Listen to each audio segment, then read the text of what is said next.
오늘은 하박국 강의 이제 세 번째 시간입니다.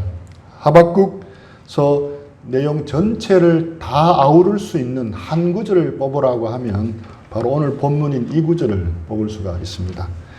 의인은 그의 믿음으로 말미암아 살리라, 이렇게 했습니다. 의인은 그의 믿음으로 말미암아 살리라. 우리에게 이렇게 익숙한 말씀인데 이 구절이 원래는 하박국에서 처음 나온 말씀이고 바울 사도가 인용해서 사용한 말씀입니다. 그래서 오늘은 이 말씀에서 믿음이라는 의미를 살펴보는 것을 통해서 오늘 우리가 믿음으로 살아간다는 것이 무슨 의미인지 한번 생각해보는 시간을 가졌으면 좋겠습니다. 이 말씀의 배경을 다시 한번 복습 겸 생각을 해보겠습니다. 우리 1장에서 하박국 선지자가 하나님께 던진 첫 번째 질문은 뭐였냐면 도대체 왜 하나님은 유다의 폭력과 불의에 가만히 계십니까? 그렇게 했고 여기에 대한 하나님의 대답은 내가 바벨론 사람을 일으켜서 남유다를 심판하시겠다는 말씀이었습니다. 하박국 선지자의 두 번째 질문은 뭐였습니까? 그러면 도대체 왜 하나님은 하필이면 이 악하고 악한 잔인한 이 바벨론을 통해서 언약의 백성인 유다를 심판하시는 겁니까? 하나님의 대답은 바벨론도 내가 심판하겠다 였습니다. 지난 시간 살펴본 것처럼 2장 6절 이하에 계속 이 내용이 반복되어 나오고 있습니다. 그런데 하박국이 던진 질문은 하박국 선지자만 가졌던 의문은 아니라고 생각이 됩니다. 오늘날 이 세상을 살아가는 우리 크리스찬들에게도 우리 크리스찬들이 부딪히게 되는 그런 질문입니다. 하박국의 질문을 오늘날 버전으로 한번 바꾸어 보았습니다. 도대체 왜 악인이 저렇게 형통하게 잘 살도록 내버려 두십니까? 또 하나님은 믿지도 않은 사람은 형통하게 잘만 사는데 도대체 왜 하나님을 믿는 우리는 잘 안 되고 이렇게 고난을 받아야 합니까? 또 도대체 하나님 앞에서 올바로 믿음으로 이렇게 산다고 애쓰는 것이 무슨 이득이 있는 일입니까? 별 이득이 없어 보입니다. 이런 질문들을 하게 됩니다. 저도 이렇게 길지 않은 인생을 살았는데 돌아보니 이 세상은 사필 규정의 진리가 반드시 통하지는 않는 것 같습니다. 아마 저만이 아니라 여기 있는 그 예린이 예성인을 제외하고 우리 삶 속에서 문득 이렇게 마주치는 그런 생각이라 생각합니다. 공의로우신 하나님이 모든 것을 다 통치하고 계신데 그렇기 때문에 우리가 그 하나님을 믿는 우리가 이런 것을 마주치면 혼란스럽게 되는 겁니다. 말씀대로 믿음으로 우직하게 살아가려고 애를 쓰는 것이 미련하게 보입니다. 때로는 손해보는 것 같고 때로는 바보스럽게 느껴집니다. 어떨 때는 내가 이 호구처럼 이용당하고 있다고 느껴지기도 합니다. 그래서 적당하게 세상과 타협하며 살아야 할 것 같습니다. 올곧은 기준은 이제 집어 던져버리고 세상을 살아가려면 어쩔 수 없다고 하며 불의와 잘못을 합리화하며 그렇게 사는 법을 배워야 할 것 같습니다. 그렇게 살아도 형통하게 잘 살아가는, 아무 문제 없이 잘 살아가는 사람들을 볼 때 우리도 저렇게 살아가야 되지 않나 생각이 듭니다. 또 이 약한 세상을 살아내려면 그 정도의 처세술은 익혀야 하지 않겠나 느껴집니다. 퇴임 후 전관예우라는 명목으로 대형 로펌에 이름만 올리면 1, 2년 안에 수백억을 벌 수가 있다고 합니다. 서민들은 꿈도 못 꾸는 액수입니다. 그런데 사회 정의와 공평의 가치를 지키기 위해서 이런 기회를 포기할 수 있겠습니까?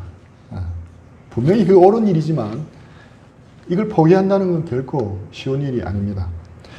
이런 거창한 예를 안 들더라도 돈이 지배하는 자본주의 사회 한가운데서 사는 우리가 이 시대의 흐름을 거슬러서 말씀대로 정직하게, 겸손하게, 진실되게 믿음으로 살아간다는 것은 결코 쉬운 일이 아닙니다.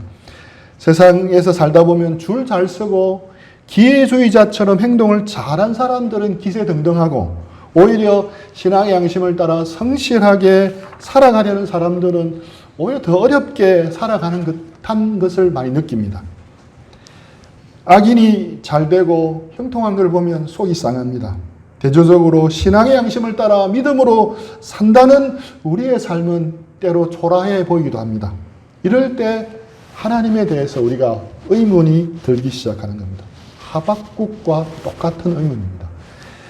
그런 상황에서 하나님께서 하박국에게 주신 말씀이 오늘 본문 2장 4절입니다. 보라, 그의 마음은 교만하며 그 속에서 정직하지 못하나 의인은 그의 믿음으로 말미암아 살리라. 의인은 그의 믿음으로 말미암아 살리라.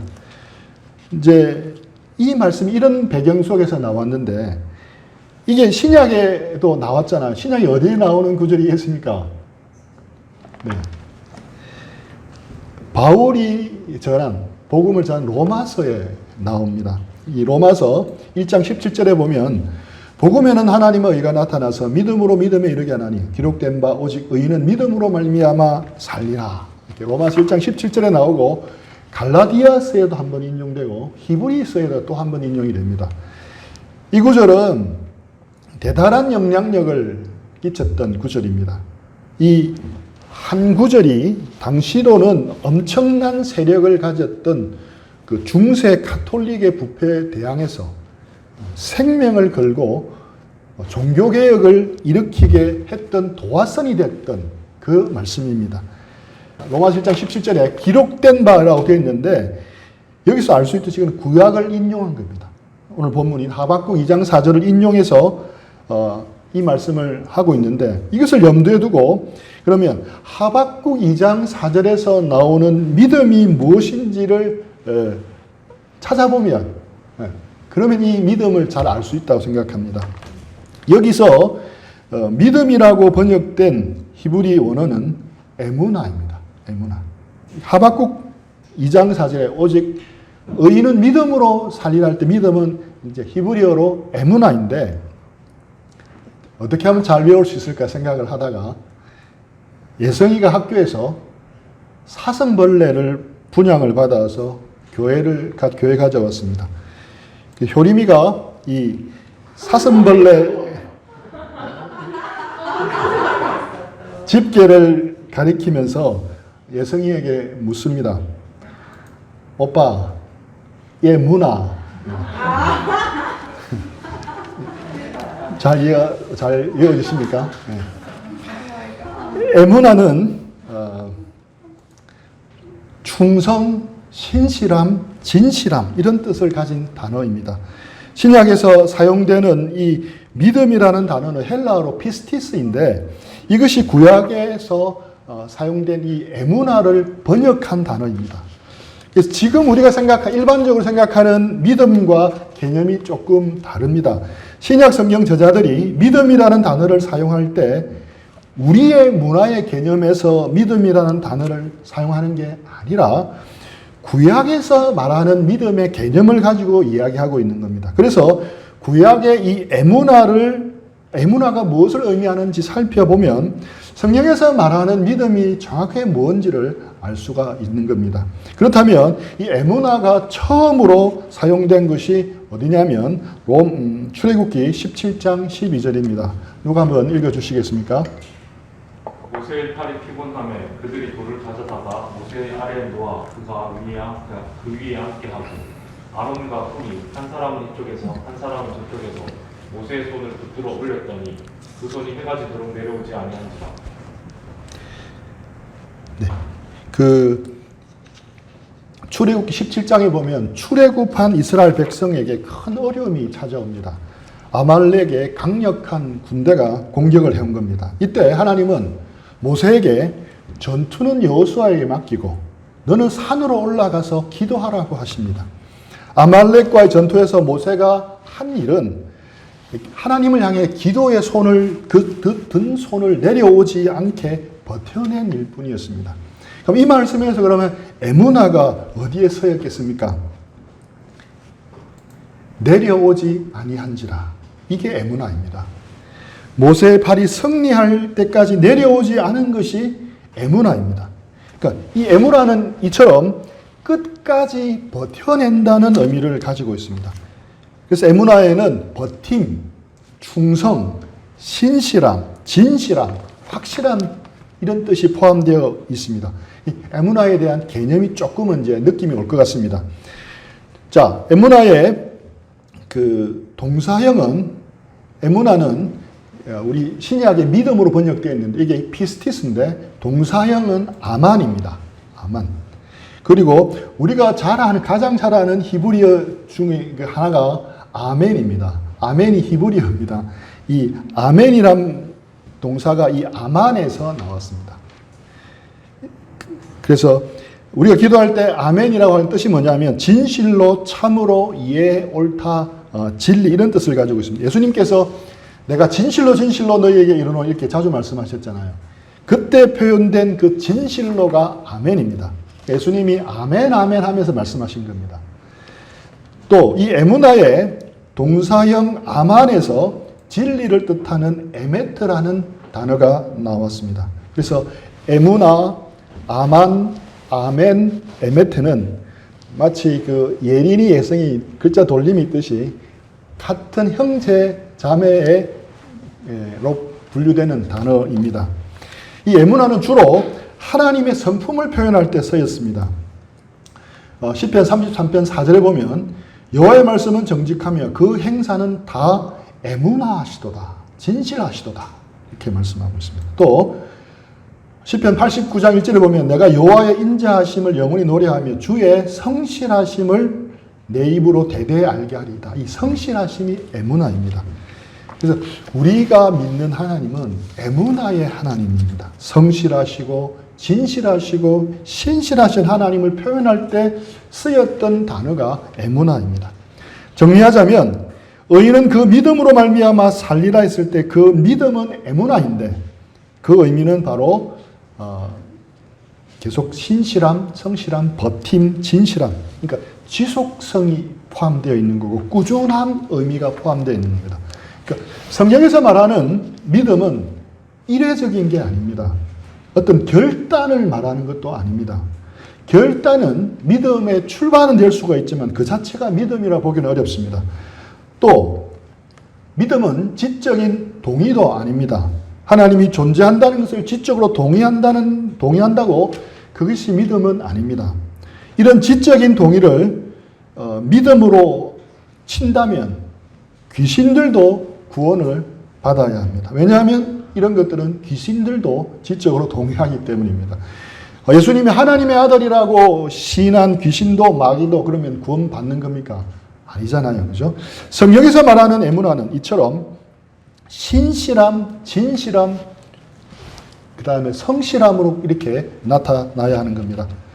하박국서에서 이 에무나와 반대편에 대척점에 서 있는 것이 뭐냐면 바벨론입니다. 바벨론은 에무나와 거리가 너무 멀었습니다. 2장 4절 이하에 보시면 잘 묘사되어 있는데 그 바벨론은 교만했습니다. 정직하지 못했습니다.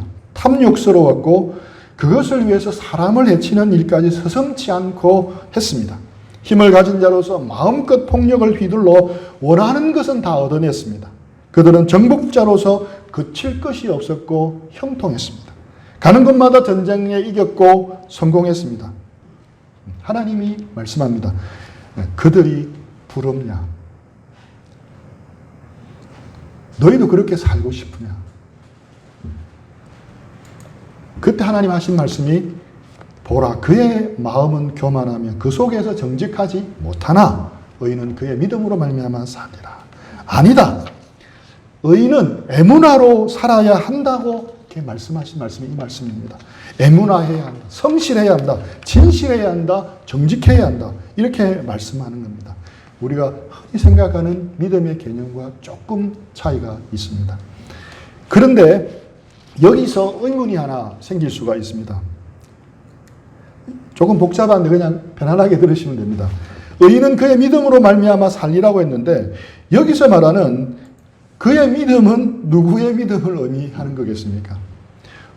그의 신실함, 그의 성실함으로 살아가야 한다는데 누구의 성실함이냐는 겁니다. 히브리 원문인 마소라 본문에는 그의 믿음으로 살 것이라고 써 있었고 1949년에 발견된 사해사본에도 그의 믿음으로 표현되어 있습니다. 그런데 바울 당시 그리스도인들이 사용했던 구약 성경을 헬라어로 번역한 70인역에는 나의 믿음으로 살 것이라고 되어 있습니다. 여기서 나의 믿음은 하나님의 믿음입니다. 즉 하나님의 신실함으로 살아야 한다는 겁니다. 그러면 그의 믿음이 맞는 겁니까? 나의 믿음이 맞는 겁니까? 도대체 어떤 사람의 믿음, 믿는 사람의 그 성실함으로 살아야 되는지 아니면 하나님의 신실함으로 살아가야 되는 건지. 근데 또 헷갈리는 거는 로마서 1장 17절에 보면 바울은 아예 그의라는 표현을 생략해버리고 인용합니다. 그렇잖아요. 의인은 믿음으로 말미암아 살리라 했는데 그라는 단어가 없잖아요. 바울 사도는 구약 성경의 전문가였습니다. 그래서 결코 실수로 이걸 빠뜨리지는 않았습니다. 그것도 갈라디아서 히브리서 반복해서 이렇게 빠뜨릴 리가 없잖아요. 바울은 의도적으로 그의 또는 나의를 생략하고 그냥 믿음으로 살 것이라고 인용한 겁니다. 왜 그랬냐면 다 같은 의미이기 때문입니다. 하나님의 신실하심에서 시작되어 우리의 신실함으로 이어지는 것이기 때문에 굳이 구분할 필요가 없다는 겁니다. 즉 우리가 믿음으로 살아간다는 것은 하나님의 신실함과 성실함을 고백하고 그 신실함 하나님을 전적으로 의지해서 나 역시 성실하고 신실하게 살아가는 겁니다. 좀 쉽게 설명을 한다고 고민을 해봤는데 쉬울지 모르겠지만 감과 꽃감은 굳이 구분하자면 구분할 수 있습니다. 하지만 감 없이 꽃감은 결코 나올 수가 없습니다. 그래서 크게 보면 다 같은 맥락이라고 볼 수 있는 겁니다. 구약 성경 전문가였던 바울은 큰 맥락에서 이거를 본 겁니다. 그래서 그냥 믿음이라고 했던 겁니다. 그에 따른 분명한 설명이 이 로마서 1장 17절 앞부분에 나와 있습니다. 믿음으로 믿음에 이르게 하나니 되어 있잖아요. 믿음으로 믿음에 이르게 하나니 기록된 말이 되어 있는데 믿음으로 믿음에 이르게 한다는 말이 플람 투입니다. 플람 페이스 투 페이스입니다. 플람 에무나 투 에무나입니다. 그러니까 첫 번째 플람, 첫 번째 에무나는 하나님의 에무나, 하나님의 신실하심이 시작이고 하나님의 신실하심이 출발점이고 근원이라는 겁니다. 그리고 하나님의 에무나는 투 에무나, 우리의 에무나로 이어진다는 겁니다. 우리의 신실함, 성실함, 진실함으로 이어진다는 겁니다. 그래서 사도 바울은 같은 덩어리로 보고 나의 믿음, 그의 믿음을 구분하지 않고 그냥 믿음이라고 표현한 겁니다. 그렇게 엄밀하게 말하면 믿음에서 믿음으로, 즉 하나님의 신실하심에서 우리의 신실함으로 이어지는 과정의 한 단계를 사실은 더 거칩니다. 로마서 3장 22절에 보면 곧 예수 그리스도를 믿음으로 말미암아 모든 믿는 자에게 미치는 하나님의 의인이 차별이 없느니라 했는데 이 구절에서 예수 그리스도를 믿음으로 번역된 말은 제가 로마서 강의할 때도 한번 설명을 했는데 이거는 예수 그리스도의 신실함으로 번역하는 것이 더 타당하다고 성경학자들은 이야기합니다. 예수 그리스도를 믿음이 아니라 예수 그리스도의 신실함으로 번역하는 게 더 타당하다. 즉 하나님의 의는 예수 그리스도의 신실함을 통해서 오는 것인데 모든 믿는 자에게 차별이 없이 온다는 그런 뜻입니다. 조금 복잡하죠? 간단하게 그러면 정리하겠습니다. 하나님의 의, 즉 우리의 구원은 하나님의 신실함으로부터 옵니다. 한번 약속하신 것은 반드시 꼭 지키시는 하나님의 신실하심으로부터 시작되는 겁니다. 그 하나님의 신실하심이 두드러지게 가장 잘 나타나는 사건이 바로 예수 그리스도의 이야기입니다. 예수님의 생애, 죽으심과 부활하심에서 가장 잘 나타납니다. 이제 쉽게 말하면 하나님의 신실하심으로 하나님의 이 신실하심은 예수님의 신실함으로 드러났습니다. 그리고 그 예수님의 신실하심은 우리 인간의 믿음, 우리의 신실함까지 전달되는 겁니다. 그래서 하나님의 신실하심을 우리에게 오셔서 직접 몸소 보여주신 분이 예수님입니다. 십자가에 복종하시기까지 예수님의 신실하심이 없었다면 우리는 구원받을 수가 없었습니다. 이제 우리는 그 신실하심을 바라보며 그 신실하심에 반응해서 우리도 신실하게 살아가야 하는 겁니다. 누가 한번 읽어주시겠습니까? 자기 아들을 아끼지 아니하시고 우리 모든 사람을 위하여 내주신 그가 어찌 그 아들과 함께 모든 것을 우리에게 주시지 아니하겠느냐. 하나님의 신실하심에 대해서 흔들릴 때마다 제가 떠올리고 암송하는 구절입니다. 왜냐하면 하나님의 신실하심이 너무나 분명하게 잊을 수 없도록 드러난 것이 바로 예수님의 십자가이기 때문입니다. 십자가에서 아들을 아낌없이 내어주시기까지 하나님은 신실하심을 보여주셨습니다. 그래서 저는 상황이 힘들고 어려워져서 하나님의 신실하심에 대한 신뢰가 흔들릴 때마다 이 구절을 떠올립니다. 다시 예수님의 십자가를 바라보는 겁니다. 나를 위해 자기 아들을 아끼지 아니하시고 내어주신 그 신실함을 떠올릴 때 다시 하나님을 신뢰할 수 있는 힘을 그렇게 주는 그런 말씀입니다. 우리가 그러면 믿음으로 살아간다는 게 뭘 의미하겠습니까? 바로 자기 아들을 십자가에 아낌없이 내어주시기까지 신실하심을 보여주신 그 하나님의 신실하심에 우리 자신을 온전히 맡기는 겁니다. 성경에서 말하는 믿음은 바로 이런 겁니다. 의인은 믿음으로 말미암아 살리라 할 때는 믿음은 실제로 그 신실하심을 믿고 나도 신실하게 살아내는 걸 말합니다. 우리의 삶이 걸린 문제입니다.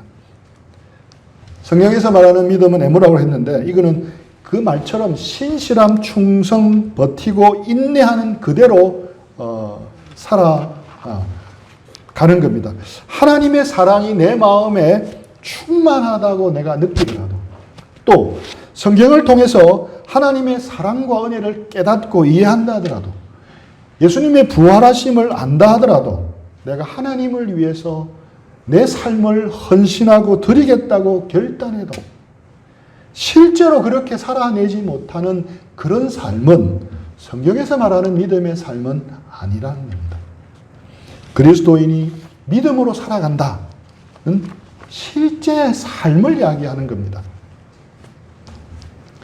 그 아마존 열대우림 지역에서 아우카 부족에게 복음을 전하던 엘리자베스 엘리엇 선교사는 1966년 노 그레이브 이미지, 인간이 만든 형상이 아닌 이라는 소설을 썼습니다. 이거는 첫 나왔을 때의 표지고 지금 아마존에 파는 표지입니다. 그 소설의 내용은 아직 문자도 없는 아마존의 외딴 부족에게 복음을 전하기 위해서 성경 번역 사역에 뛰어든 마가렛 스파호크의 이야기였습니다. 그녀는 결혼도 마다하고 자신의 삶을 이 일에 바칩니다. 이 소설의 줄거리는 간략하게 다음과 같습니다. 주인공 마가렛은 에콰도르 케추아족 속에 들어가 성경 번역 사역을 시작합니다. 원주민 베드로라는 남자를 만난 것이 이 사역을 풀어가는 실마리가 되었습니다. 베드로는 마가렛이 성경을 번역하기 위해서 반드시 알아야 할 그 부족의 언어를 알고 있었습니다. 베드로는 마가렛에게 말을 가르쳐 주었고 그것을 체계적으로 기록한 마가렛의 정교한 그 번역 작업은 차츰차츰 이제 진전이 나타나기 시작했습니다. 마가렛은 베드로를 생각할 때마다 너무너무 감사했습니다. 어느 날 마가렛은 베드로가 살고 있는 집을 방문하고자 길을 났습니다. 가는 길에 너는 주님을 기다려라. 강하고 담대하게 주님을 기다려라는 성경 말씀이 떠올랐습니다. 마가렛은 기도했습니다. 주님, 그동안 줄곧 기다렸습니다. 정말 인내하고 기다렸습니다. 산속의 인디오들에게 복음을 전하는 선교사가 되려고 정말 오래 기다렸다는 걸 주님이 아시지 않습니까? 주님은 번역 사역과 의료 사역을 하도록 인도해 주셨고 그리고 지금 이 베드로를 보내주셨습니다. 오늘 이 자리까지 오게 된 것은 정말 하나님의 놀라운 기도 응답이라 믿습니다. 가는 길에 주마등처럼 지난 몇 년간 겪었던 고생의 과정들이 떠올랐습니다. 친구들의 지원, 미국에서 보내주는 수많은 이들의 재정 후원, 오랜 훈련 기간, 관계를 맺느라 진전시켜면서 보냈던 시간들, 스페인어와 부족 언어를 모두 아는 베드로를 예비해 주신 일까지 모든 것이 하나님의 완벽한 섭리로 느껴졌습니다. 이제 얼마 후 정말 바라던 그 번역된 성경책을 들고 그 외딴 산간마을 부족 사람들에게 찾아가서 복음을 이제 전할 수 있다고 생각하니까 너무너무 감사가 됐습니다. 마침내 베드로가 살고 있는 집에 도착했습니다. 안으로 들어가 보니 베드로는 다리에 난 상처가 심각한 지경까지 골마서 고생을 하고 있었습니다. 마가렛은 간단한 치료를 시행하는 의료사역도 같이 하고 있었기 때문에 주사기와 페니실린을 늘 지니고 다녔습니다. 베드로가 주사를 놓아달라고 간청했기 때문에 망설일 이유가 없었습니다. 그런데 주사를 놓은 지 몇 분이 지나지 않아 과민 반응이 나타났습니다. 심각한 페니실린 부작용이 나타난 겁니다. 고통스럽게 온 몸을 떨고 있는 베드로에게 가족들이 달려왔고 베드로의 상황을 보면서 울부짖었습니다. 죽어가는 걸 그냥 쳐다만 보고 있을 거냐고. 당신이 내 남편을 죽였다고. 베드로의 아내 로자가 그렇게 절규를 합니다. 눈앞에서 갑작스럽게 정말 몇 분 만에 갑작스럽게 벌어진 일에 이 마가렛은 기가 막혔습니다. 속으로 기도했습니다. 살아계신 하나님, 정말로 살아계신 하나님, 지금까지 드린 모든 기도는 다 안 들어주셔도 좋지만 제발 이 기도만큼 응답해 주십시오. 제발 베드로를 살려주십시오. 하나님 제발 그를 살려주십시오. 어떻게 됐겠습니까? 상태는 더 나빠졌습니다. 마가렛은 소리나지 않게 계속 부르짖었습니다. 오 주님, 남은 베드로의 처자식들은 어떻게 되는 겁니까? 또 주님이 시작하신 이 사역은 도대체 어떻게 되는 겁니까? 이제 막 첫 발을 내디뎠는데 주님, 제가 여기까지 온 게 제 뜻이 아니었고 주님이 인도하신 거 아닙니까? 기도응답으로 이 베드로를 보내주신 것도 아닙니까? 제게는 이 사람뿐입니다. 주님, 제게 긍휼을 베풀어 주십시오. 그에게도 긍휼을 베풀어 주십시오. 제게는 다른 대안이 없습니다. 베드로가 숨진다는 것은 모든 것이 끝난다는 걸 의미했습니다. 오랜 수고가 한순간에 다 물거품으로 바뀌는 상황이었습니다. 그래서 하나님이 그를 살리는 것이 마땅했습니다. 하지만 베드로는 세상을 떠났습니다. 그 밤에 마가렛은 말합니다. 지금까지 죽을 고생을 하며 헌신했던 모든 일에 마침표를 찍는 기분이었다.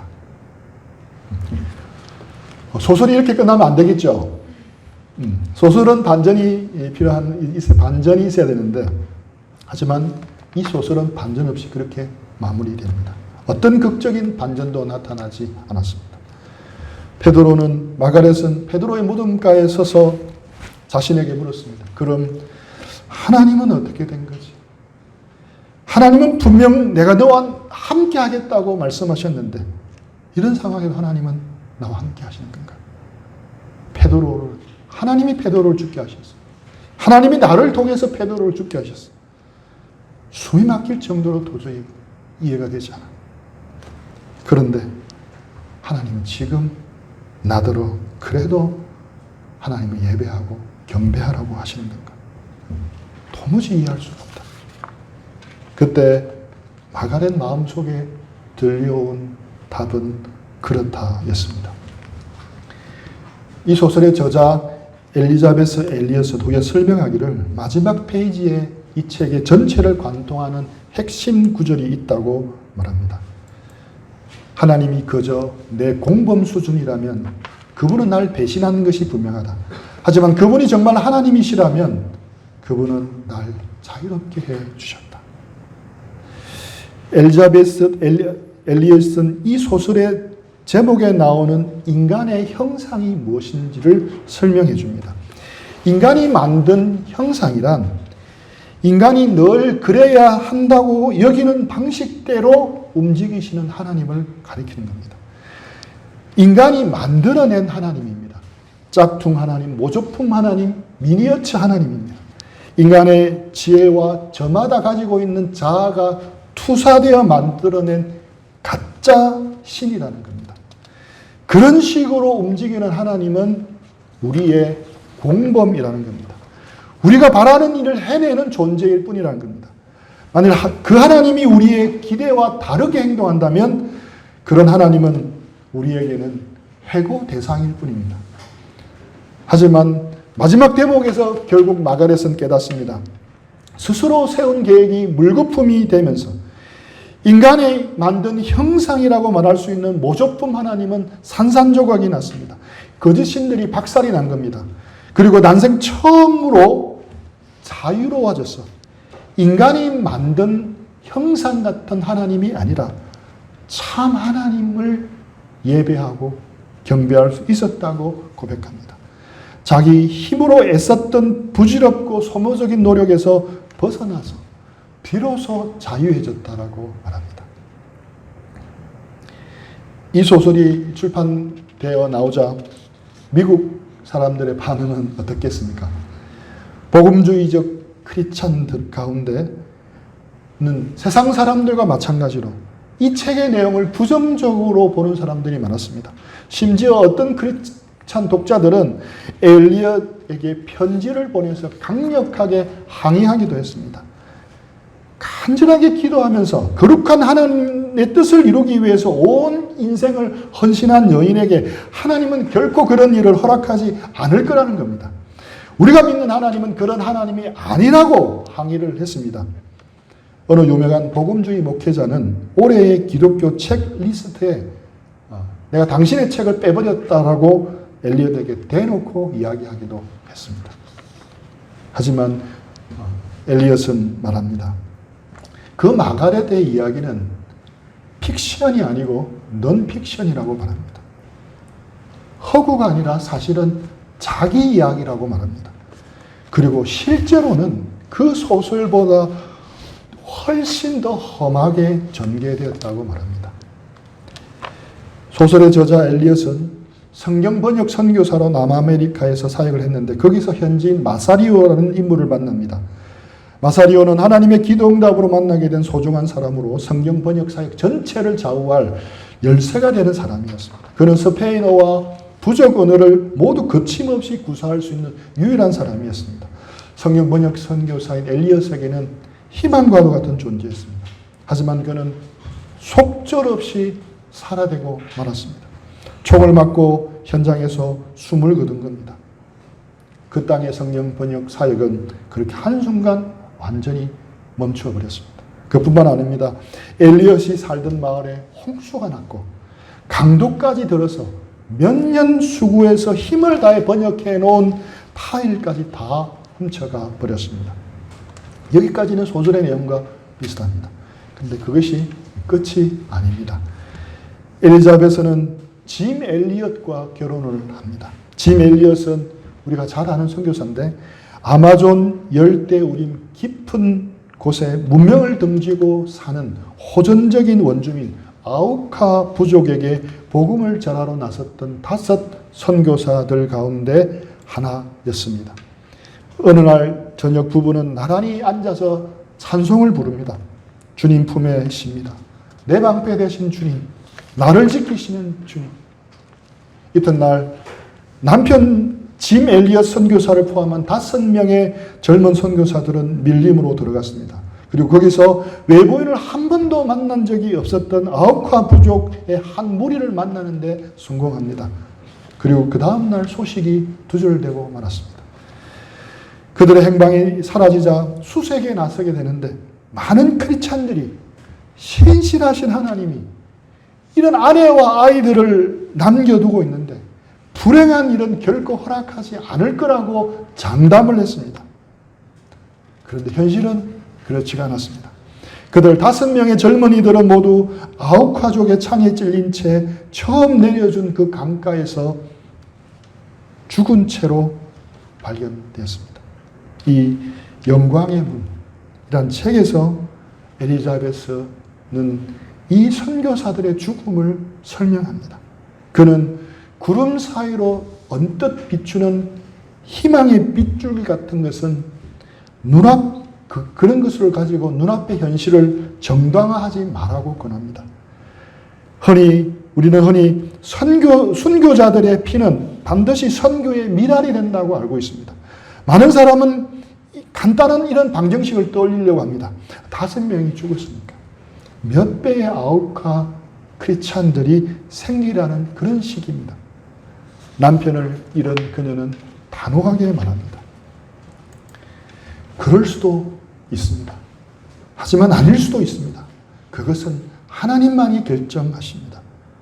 주님이 우리의 사고방식에 따라 움직여 주시기를 요구한다면 우리는 그분을 마음의 보좌에서 끌어내린 것과 같다. 그렇게 말합니다.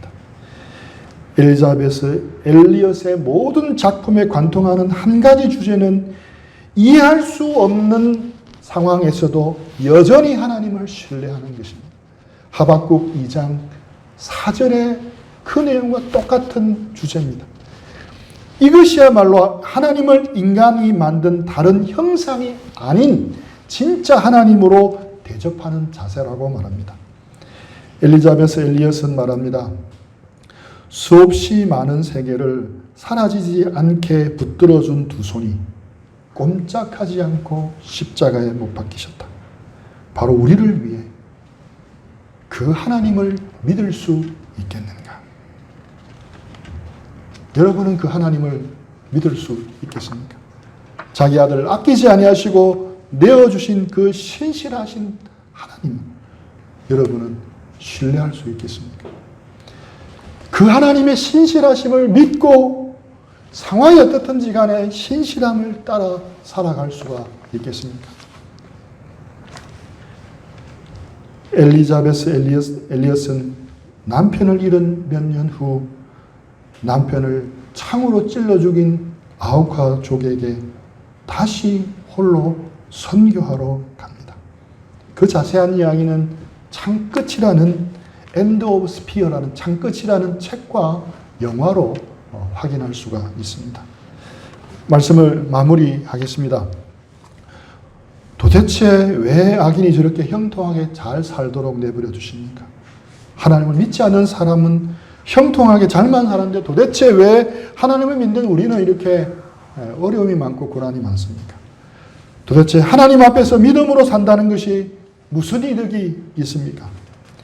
믿음으로 말씀대로 우직하게 살아보려고 애를 쓰는 게 좀 미련하게 손해보고 바보스럽게 보입니다. 하나님과 하나님의 교회를 위해서 힘써 수고하는 것이 헛된 일인 것처럼 느껴집니다. 이런 속에서도, 이런 시대 속에서도 우리는 어떻게 살아야 하겠습니까? 우리도 적당하게 세상과 타협하면서 살아야겠습니까? 불의를 적당히 합리하면서 살아가야겠습니까? 악한 세상에 살려면 이 정도의 편법은 처세술이라 자위하며 살아야 하겠습니까? 주님은 우리에게 말씀합니다. 너희는 그의 믿음으로 말미암아 살리라. 하나님의 신실하심을 믿고 예수 그리스도의 십자가로 보여주신 그 신실하심을 나도 의뢰하고 약속하신 것은 반드시 이루실 것을 믿고 그 믿음으로 살아내야 하는 겁니다. 그 결과가 눈에 보이지 않더라도 이해가 되지 않더라도 그렇게 살아내는 겁니다. 하나님을 가장 영화롭게 하는 것은 세상이 감탄하고 수많은 사람들이 놀라는 엄청난 큰 일을 이루어내는 게 아닙니다. 하나님을 가장 영화롭게 하는 것은 어떤 상황 속에서도 하나님의 선하심과 신실하심을 인정하며 살아가는 겁니다. 믿음으로 살아간다는 것은 하나님의 이 에무나로 살아가는 겁니다. 정직하게 살아가는 겁니다. 이타적으로 살아가는 겁니다. 성실하게 살아가는 겁니다. 하나님의 에무나를 드러내며 살아가는 겁니다. 왕따가 되더라도 어리석고 미련한 사람이 되더라도 손해보고 힘들게 세상을 살더라도 그렇게 살아내는 겁니다. 그것이 바로 성경이 우리에게 말하는 믿음으로 살아가는 삶입니다. 여기 있는 우리 모두가 다 우직하게 가야 할 그런 길입니다. 우리 모두 끝까지 이 믿음의 경주를 다 완주하기를 축복하며 기도합니다. 우리 들은 말씀 생각하면서 기도하고 정리하고 우리 적용하는 시간도 드리겠습니다.